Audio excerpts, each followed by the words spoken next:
নুরুদ্দিন অপু ভাইকে বক্তব্য রাখার জন্য অনুরোধ করছি। বিসমিল্লাহির রহমানির রহিম। আজকের এই ফরিদপুর বিভাগের ফরিদপুর, শরীয়তপুর, মাদারীপুর, গোপালগঞ্জ,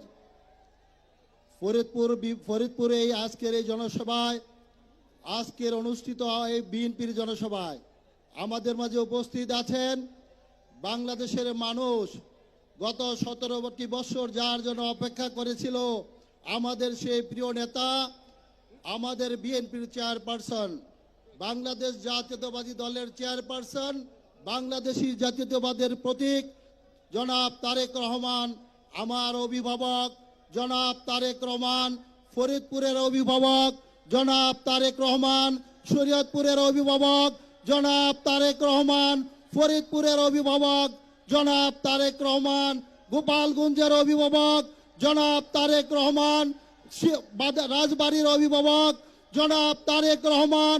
আজকের এই অনুষ্ঠানে প্রিয় ফরিদপুরবাসী, আমরা আগামী 12ই ফেব্রুয়ারি যে নির্বাচন হবে, সেই নির্বাচনে ফরিদপুর বিভাগের 16টি আসন আমরা তারেক রহমান সাহেবকে আমরা উপহার দিয়ে আমরা প্রমাণ করব আমরা ফরিদপুর, বৃহত্তর ফরিদপুর, বাংলাদেশ জাতীয়তাবাদী দল জনাব তারেক রহমানকে ভালোবাসি। সবাই দুহাত তুলে জোরে তালি মারেন। আমরা আগামী দিনে বাংলাদেশ জাতীয়তাবাদী দল জনাব তারেক রহমানের নেতৃত্বে 12ই ফেব্রুয়ারি নির্বাচনের পরে বাংলাদেশে যে সরকার প্রতিষ্ঠিত হবে, সেই সরকারের প্রথম উন্নয়নমূলক কাজ শুরু হবে বৃহত্তর ফরিদপুরের প্রথম পক্ষ, বৃহত্তর ফরিদপুর থেকে। আপনারা সবাই সে কাজ চান কিনা? সবাই হাত তুলেন। সবাইকে ধন্যবাদ। আমরা আগামী দিনে বাংলাদেশ জাতীয়তাবাদী দলের নেতৃত্বে যে সরকার পরিচালিত হবে, আমরা বৃহত্তর ফরিদপুরের সকল আমাদের প্রাণের দাবি, বিশেষ করে নদী ভাঙ্গন, আমাদের এলাকার সবচেয়ে বড় সমস্যা নদী ভাঙ্গন।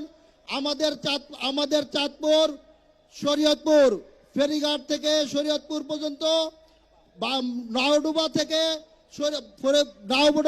শরীয়তপুর পর্যন্ত আমাদের যেই রাস্তা প্রয়োজন, আমরা ইনশাল্লাহ বলেছি, আমরা আমাদের নেতা, প্রিয় নেতা জনাব তারেক রহমান সাহেব আমাদের কাছে বলেছে যে ইনশাল্লাহ বিএনপি ক্ষমতা আসলে 6 মাসের মধ্যে ইনশাল্লাহ আমাদের সেই উন্নয়নমূলক কাজ শুরু হবে।